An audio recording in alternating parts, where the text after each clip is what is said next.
Deputy secretary of UP home department और तमाम अन्य प्रशासनिक अधिकारियों से रिपोर्ट मांगी गई है। संभल में 1978 में जो दंगा हुआ था वो सांप्रदायिक दंगा था, उसकी जांच के लिए प्रक्रिया शुरू हो गई है। यूपी के गृह विभाग के उप सचिव और मानव अधिकार आयोग के एसपी ने संभल के डीएम एसपी को पत्र भेजकर 1 हफ्ते में ये रिपोर्ट मांगी है। शासन के निर्देश पर संभल के एसपी उत्तरी को जांच अधिकारी नामित किया गया है। नामित जांच अधिकारी 1 हफ्ते में अपनी रिपोर्ट तैयार करके शासन को भेजेंगे। संतोष जुड़ गए हैं तमाम जानकारी के साथ। संतोष, यूपी सरकार ने जो रिपोर्ट मांगी है इसकी क्या समय सीमा है और उसमें क्या कुछ शामिल करना होगा इस दंगे से जुड़ा हुआ, क्या क्या जानकारी होगी?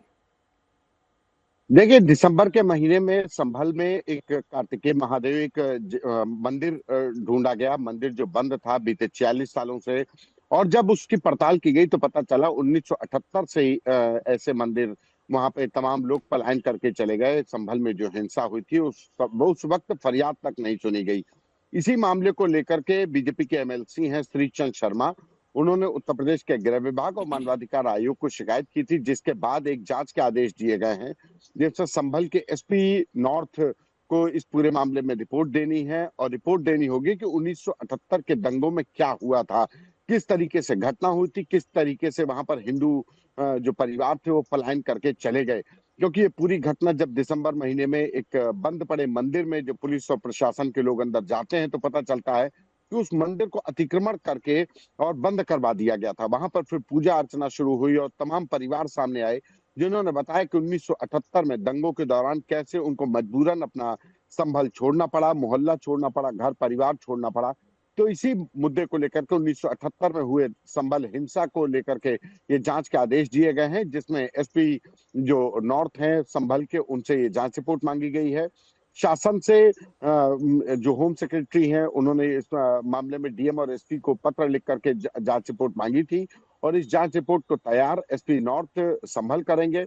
उनकी जांच रिपोर्ट के आधार पर आगे तय होगा। लेकिन इतना जरूर है कि 1978 के जो दंगे संभल में हुए थे, जो फाइलों में दब गया था, जिसमें परिवारों की सुनवाई नहीं हुई थी, उनके साथ क्या हुआ कोई किसी भी सरकारी दस्तावेज में दर्ज नहीं हुआ, एक बार फिर से 1978 के संभल के दंगों की फाइलें खंगाली जाएंगी। उन परिवारों से भी बातचीत करेंगे और उन परिवारों के द्वारा किस तरीके से शिकायत, क्या उनके ऊपर रात बीती हुई, किस तरीके से दंगा हुआ, किस तरीके की परिस्थितियां थी, ये तमाम बातें इस पूरी जांच रिपोर्ट में संभल के एसपी नॉर्थ के द्वारा शासन को भेजी जाएगी।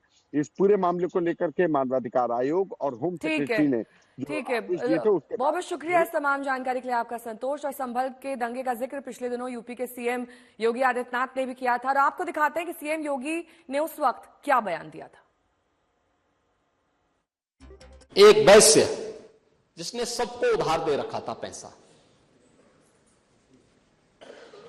और उस बात को मानता था कि साहब मैं तो सबको पैसा देता हूं, मेरे यहां तो सब व्यवसाय के साथ जुड़े हुए हैं।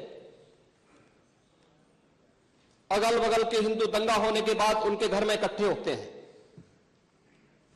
इकट्ठा होने के बाद उनको घेर लिया जाता है।